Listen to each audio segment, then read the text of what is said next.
Brian, good to see you. Yeah, good morning. It's actually good afternoon. Yeah, it's been a long day. It has. Hey, and congratulations, your big anniversary coming up. I'm very excited for you. That's Well, great. thanks so much. Yeah, 25 years next week. And Brian, you've been with us the whole time. Brian, first up, we congratulate you on 20 years at Highfields. Yeah, that's thank awesome. you very much. But before that, you were running the Jackson County Youth Home, and you were with us on JTV for that. Yeah, I think probably 22, 23 years I've been coming and going, and that's great. I've enjoyed it, and you've been great for the community. So thank you very much. Well, thank you. And you haven't changed a bit. You look the same. And I hope you notice at home the Halloween themed tie and socks today Brian's sporting. Yeah. Looks cool.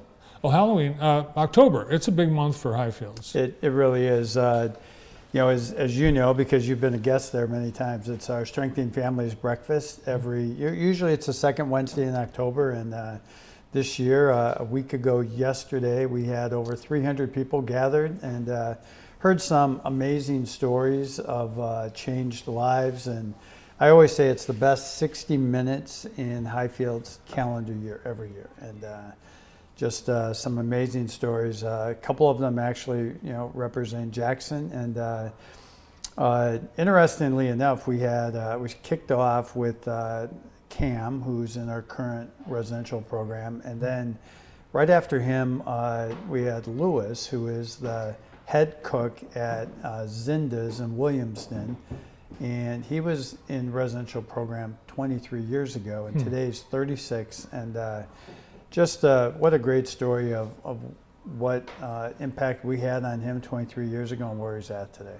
And these people obviously remember that was the turning point for their lives. Yeah, very clear. He said, without Highfields, I'd be in prison and other things. And so, and there were just several of those stories throughout the day, and it was just amazing. And every time I step up on that stage and I look out there and see 300 plus individuals that are there, and I get goosebumps, and it just kind of reaffirms that everybody deserves an opportunity for a better life.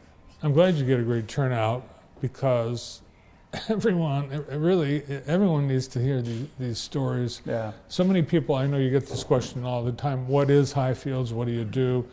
But the answer really is in those stories of Cam and Lewis and thousands of others.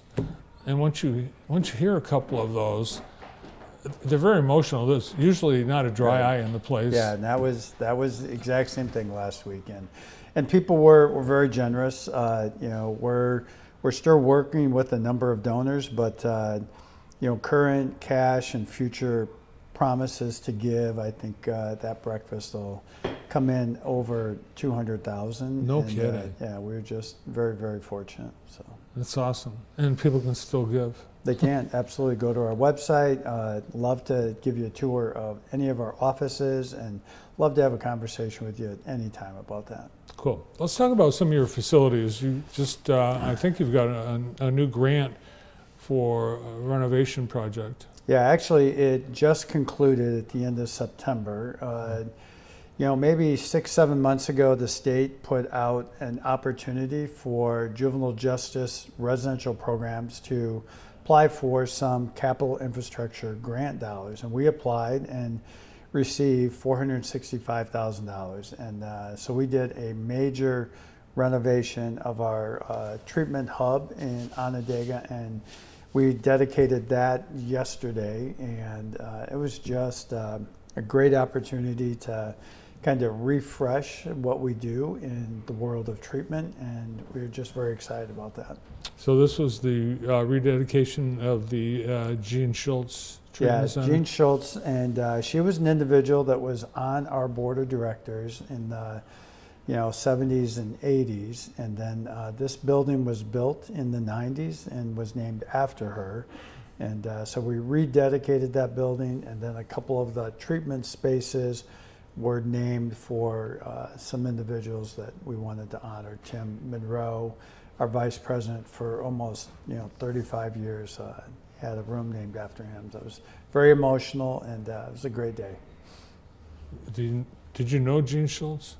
I did not. Her husband, by the time I got there, I think Jean had passed, but her husband was somebody I had talked with, and he now lives in Colorado. And Tim Monroe, he worked with you. Yeah, Tim was really an individual, and I often say the architect of many of our programs, and he still gives us, 4, 5, 6 hours a week in a couple of capacities, but yeah, he retired almost a full year ago in December. Well, congratulations to Tim Monroe. You'll have to hang out at your special room when you're in. Yeah. The volunteer support is pretty critical. I mean, you couldn't do what you do without volunteers. But you've got a non-clinical, hands-off kind of volunteer opportunity, and that is to serve on the board. Yeah, so Highfields Board of Directors is, they're very clearly my bosses, people who do my review every year, but they also serve a very important role in the area of governance and helping to make sure that our strategic plan and great resources in terms of the work we do. And so usually at the end of the year, I begin to look at what our needs are. And a board term starts May 1, so January, February, March is really board recruitment season, and looking for a couple of new board members. Tony Stewart of the Sheriff's Department is on our board, and he's very active and he does a great job. But looking for probably 1 to 2 board members specifically from the Jackson County area that we'd love to have conversations with.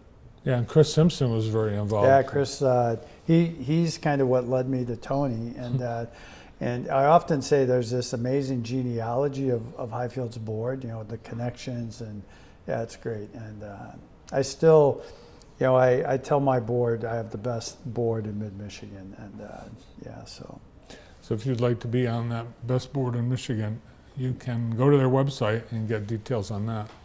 What about jobs? You always have openings. What's going on right now? Yeah, I think the last time I was on, I talked about how we're really in a pretty good place. We still always have a couple of openings here or there, but I think arguably we've been in the best place we've been in probably 3 to 4 years. But always looking for good candidates that have a calling to help children and families.